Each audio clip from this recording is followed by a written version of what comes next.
Hello guys, आज हम इस वीडियो में करेंगे क्लास 11th की बायोलॉजी का थर्ड चैप्टर। नाम है प्लांट किंगडम। तो सबसे पहले प्लांट किंगडम को कैसे क्लासिफाई किया है, हम थोड़ा क्लासिफिकेशन के बारे में जान लेते हैं। तो सबसे पहले आता है आर्टिफिशियल सिस्टम ऑफ क्लासिफिकेशन। तो आर्टिफिशियल सिस्टम ऑफ क्लासिफिकेशन में क्या किया गया था, मॉर्फोलॉजिकल करैक्टर्स देखकर उन्हें क्लासिफाई किया था। Morphological characters means habit, colour, number of leaves and shape of leaves, और ये सब करैक्टर्स देखे उन्होंने। वेजिटेटिव करैक्टर्स देखे और उसके बेस पे उन्होंने प्लांट को डिवाइड कर दिया था। तो इसमें सबसे जो ज़्यादा योगदान रहा था, पार्टिसिपेशन जो रहा था, वो था कैरोलस लिनियास का। तो इन्होंने एंड्रोशियम का स्ट्रक्चर देखकर प्लांट को क्लासिफाई किया। और एंड्रोशियम क्या होता है, प्लांट में मेल रिप्रोडक्टिव ऑर्गन है। अब फिर उसके बाद आया नेचुरल सिस्टम ऑफ क्लासिफिकेशन। इसमें क्या किया गया था, इसमें नेचुरल एफिनिटी सॉरी इसमें नेचुरल एफिनिटीज़ देखी ऑर्गेनिज्म के अंदर। मतलब एक्सटर्नल फीचर के साथ साथ इंटरनल फीचर्स को भी इंक्लूड किया। तो ये क्लासिफाई किया था इन्होंने बाय जॉर्ज बेंथन और जेडी हुकर ने। फिर आता है फाइलोजेनेटिक सिस्टम ऑफ क्लासिफिकेशन। देखिए, इसमें नेचुरल सिस्टम के अंदर उन्होंने अभी आपको बताया एक्सटर्नल और इंटरनल दोनों ही देखे गए। तो इंटरनल स्ट्रक्चर में उन्होंने इनकी एनाटॉमी देखी, एम्ब्रियोलॉजी देखी, फाइटोकेमिस्ट्री देखी, ये सारी चीज़ें देखी थी। तो नेचुरल सिस्टम ऑफ क्लासिफिकेशन दिया था जॉर्ज बेंथन और हुकर ने। फिर आता है फाइलोजेनेटिक सिस्टम ऑफ क्लासिफिकेशन। ये क्या है, ये बेस्ड है इवोल्यूशनरी रिलेशनशिप पे। मतलब कौन सा ऑर्गेनिज्म किससे ज़्यादा रिलेट है और वो किससे अराइज हुआ है, इवोल्व हुआ है, तो उसकी स्टडी को हम कहते हैं फाइलोजेनेटिक। और क्लासिफिकेशन को बोलेंगे फाइलोजेनेटिक सिस्टम ऑफ क्लासिफिकेशन। ये दिया था हंशिनसन ने।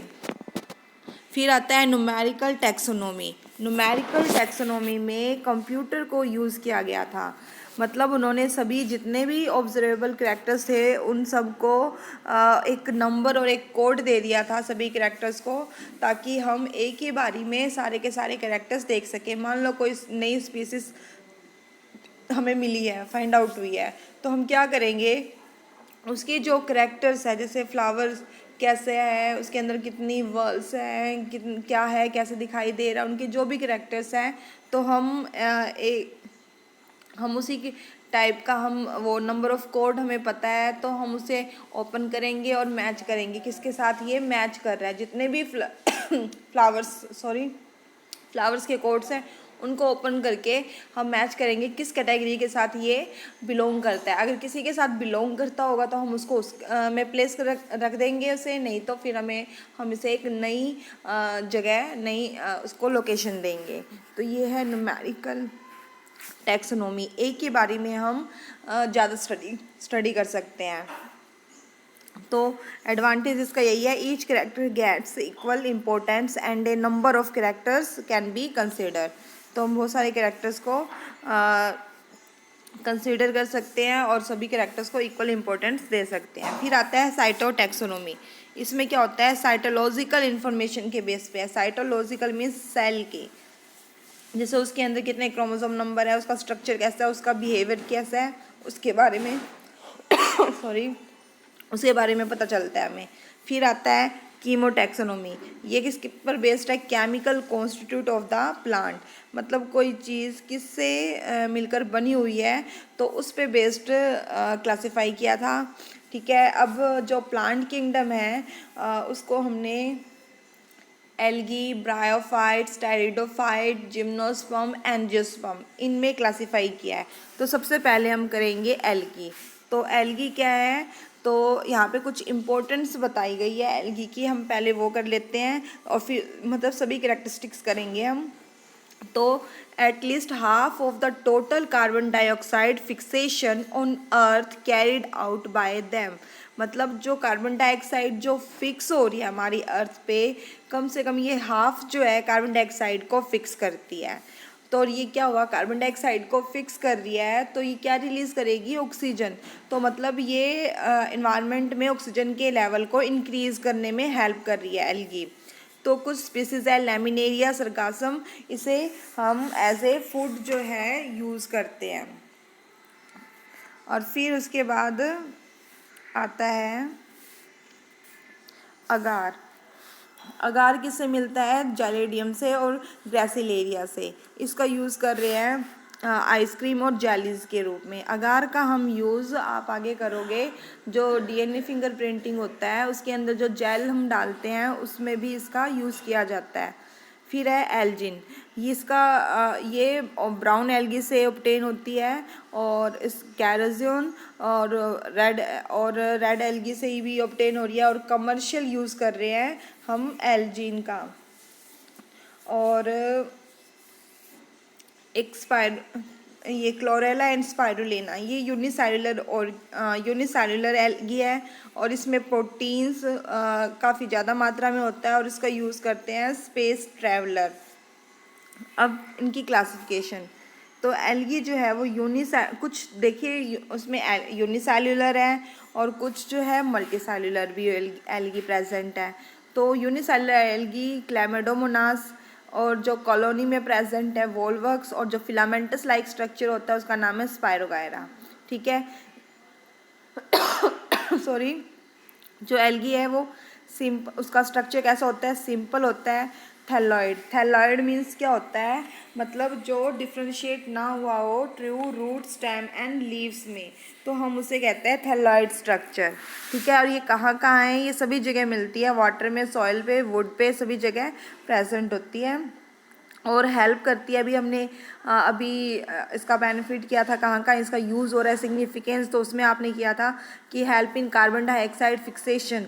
तो कार्बन डाइऑक्साइड फिक्स करेगी, और आपको पता है कार्बन डाइऑक्साइड फिक्स कौन सी प्रोसेस में होती है, फोटोसिंथेसिस। इसलिए क्या है, help in carbon dioxide fixation by carrying out photosynthesis and have in immense economic importance. तो ये हेल्प करे कार्बन डाइऑक्साइड फिक्सेशन में। मेनली हमने एल्गी को 3 क्लासेस में क्लासिफाई किया है। फर्स्ट है क्लोरोफाइसी, फिर है फियोफाइसी और रोडोफाइसी। क्लोरोफाइसी को हम ग्रीन एल्गी कहते हैं, फियोफाइसी को हम ब्राउन एल्गी कहते हैं, और रोडोफाइसी को हम रेड एल्गी कहते हैं। अब इनकी करैक्टरिस्टिक्स जो है वो देखते हैं, मेन क्या है। तो क्लोरोफाइसी में जो मेन पिगमेंट है वो क्या है, क्लोरोफिल ए एंड बी। देखो पिगमेंट की बात की है, तो पिगमेंट है, तो पिगमेंट कहाँ पर लोकेटेड होते हैं, कहाँ प्रेजेंट होते हैं, तो वो लोकेलाइज होते हैं क्लोरोप्लास्ट में। और जो क्लोरोफाइसी की जो क्लोरोप्लास्ट जो होता है वो डिस्क्वाइड, मतलब डिस्क लाइक भी हो सकता है, प्लेट लाइक भी हो सकता है, रेटिकुलेट मतलब network like, cup shape, spiral, ribbon shape, अलग अलग स्पीसीज में अलग अलग टाइप का क्लोरोप्लास्ट प्रेजेंट होता है, और उसके अंदर क्या होता है, ये पिगमेंट प्रेजेंट होते हैं। इनकी जो सेल वॉल होती है मतलब अंदर से तो इनर लेयर जो है वो सेल्यूलोज की बनी होती है, और आउटर लेयर जो है वो पेक्टोज की बनी होती है। इनके अंदर ये पायरानोइड प्रेजेंट होता है, और पायरानोइड के अंदर क्या होता है, प्रोटीन मतलब स्टार्च के साथ साथ प्रोटीन्स जब भाई स्टोर हो जाता है तो हम उसे पायरानोइड्स बोलते हैं। तो इसलिए pyrenoids made up of starch and proteins. ठीक है, इसका एग्जाम्पल है क्लेमेडोनास, वोल्वक्स, यूलोथ्रिक्स, स्पायरोगायरा, कारा, ये सभी क्लोरोफाइसी के एग्जाम्पल है। इनके जो रिप्रोडक्शन प्रोसेस है तीनों का इकट्ठा हम लास्ट में करेंगे। अब आता है फियोफाइसी। फियोफाइसी को हम ब्राउन एल्गी कहते हैं। कौन सी एल्गी प्रेजेंट है, क्लोरोफिल ए एंड सी।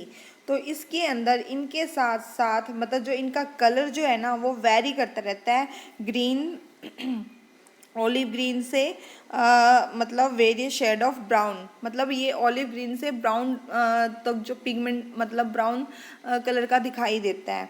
तो ये डिपेंड करता है इसके अंदर कितना अमाउंट प्रेजेंट है जैंथोफिल का, फ्यूकोजैंथीन का। ठीक है, तो मेन जो ज़्यादा डार्क ब्राउन कलर जो होता है वो फ्यूकोजैंथीन की वजह से होता है, इसलिए हमने यहाँ पे पिगमेंट में बताया है एसी एंड फ्यूकोजैंथीन, पर इनके अंदर जैंथोफिल पिगमेंट भी प्रेजेंट होता है। ठीक है अब जो ब्राउन एल्गी जो होती है वो मैंने लास्ट में मेंशन किया हुआ है, आप अभी सुन लीजिए। इनका जो साइज़ जो होता है वो वेरी करता रहता है। तो इनका जो स्ट्रक्चर है सिंपल, ब्रांच्ड, फिलामेंटस फॉर्म में एक्टोकार्पस इसका एग्जाम्पल है, और प्रोफ्यूज ब्रांच मतलब अच्छी तरह से हमें ब्रांचेस दिखाई देती है, तो वो किसकी है, कैल्प की। और जो इसकी हाइट कम से कम 100 मीटर के अराउंड तक देखी गई है। फिर इसके अंदर जो फूड स्टोर होता है वो होता है मैनेटोल और लैमिनेरिया की फॉर्म में। अब मैनेटोल और लैमिनेरिया क्या है, एक कॉम्प्लेक्स कार्बोहाइड्रेट्स ही है, ठीक है। बॉडी जो है इसकी डिवाइडेड है hold fast, stipe and front में। तो इसका एग्जाम्पल, इसका जो डायग्राम है आप यहाँ देख सकते हैं।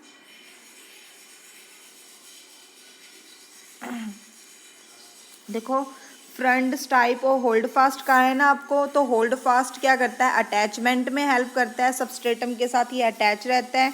स्टाइप जो है ये इसकी स्टोक है, और फ्रंट जो है लीप लाइक स्ट्रक्चर, और ये फोटोसिंथेटिक ऑर्गन की तरह काम करता है, मतलब ये फोटोसिंथेसिस में हेल्प करता है।